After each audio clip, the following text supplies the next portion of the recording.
You ask Tiger to calculate. This deals with finding the midpoint between 2 points. The midpoint between the 2 points is 38.518. Let's solve it step by step. Plot the 2 points and calculate the midpoint using the formula.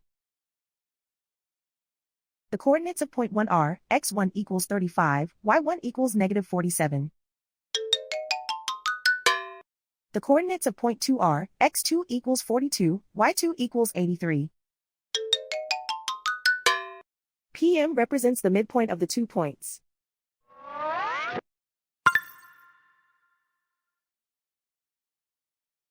Use the x values in the midpoint formula to find the midpoints x.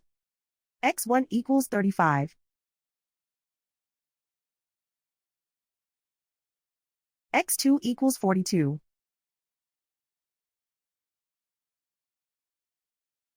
Simplify the arithmetic.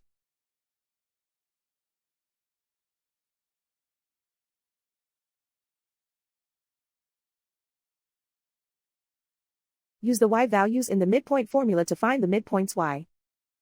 y1 equals negative 47. y2 equals 83.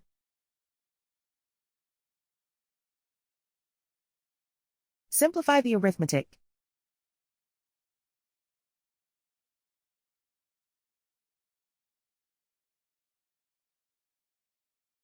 And so, the midpoint is 38.518.